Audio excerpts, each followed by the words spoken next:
7 പേർക്ക് പുതുജീവൻ നൽകി വിട പറഞ്ഞ ബിൽജിത്ത് ഇടവകയിലെ അൾത്താര ബാലനായിരുന്നുവെന്ന് ബിൽജിത്തിന്റെ അമ്മാവൻ ബെന്നി 24നോട്.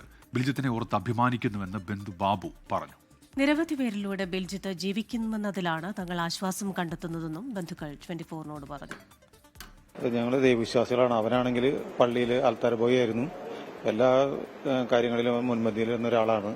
അപ്പോൾ 6 പേര് ഒരു ജീവൻ കിട്ടുമെങ്കിൽ അതൊരു പുണ്യമായിട്ട് ഞങ്ങൾ കരുതുന്നു. അതുകൊണ്ടാണ് ഇങ്ങനെ ഒരു തീരുമാനത്തിലെത്തിയത്. ആദ്യ ദിവസങ്ങളിൽ തിരിച്ചു കിട്ടുമെന്നുള്ളൊരു പ്രതീക്ഷയിലായിരുന്നു. അത് പിന്നീടാണ് ഇങ്ങനെ ഒരു കോമ സ്റ്റേജിലേക്ക് പോകുമെന്ന് പറഞ്ഞപ്പോൾ ഡോക്ടർ തന്നെ ഇവിടുന്ന് ഇങ്ങനെ ഒരു കാര്യം ചെയ്താൽ നല്ലതായിരിക്കും, നിങ്ങൾക്ക് എന്താണ് അഭിപ്രായം എന്ന് ചോദിച്ചിട്ട് നമ്മുടെ ഇടവകയിലുള്ള പള്ളിയിലെ അച്ഛനും എല്ലാവരും കൂടി സംസാരിച്ചതിന് ശേഷം ഒരു തീരുമാനത്തിലെത്തിയതാണിത്. അപ്പോൾ അവർ ഇതുപോലെ തന്നെ എൻ്റെ മകൻ മറ്റുള്ളവരിലൂടെ ജീവിക്കുകയാണെങ്കിൽ അത് വലിയൊരു പുണ്യമായിരിക്കട്ടെ, എനിക്ക് എപ്പോഴെങ്കിലുമൊക്കെ അവനോട് ജീവിക്കുന്നുണ്ടെന്നെങ്കിലും ഓർക്കാലോ എന്നാണ് മാതാപിതാക്കൾ പറഞ്ഞത്. ഞങ്ങളുടെ അഭിപ്രായം അത് തന്നെയായിരുന്നു. അവരാ തീരുമാനത്തിലേക്ക് എത്തിയിരുന്നു.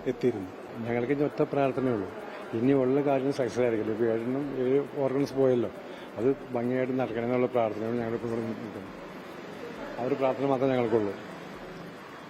ലോകത്തെവിടെയായാലും ഏത് സമയത്തും 24 വാർത്തകളും ഓഗ്മെന്റഡ് റിയാലിറ്റി പാക്കേജുകളും എക്സ്പ്ലെയിനറുകളും വിശദമായി കാണാൻ ഞങ്ങളുടെ യൂട്യൂബ് ചാനൽ നിങ്ങൾക്ക് സബ്സ്ക്രൈബ് ചെയ്യാം.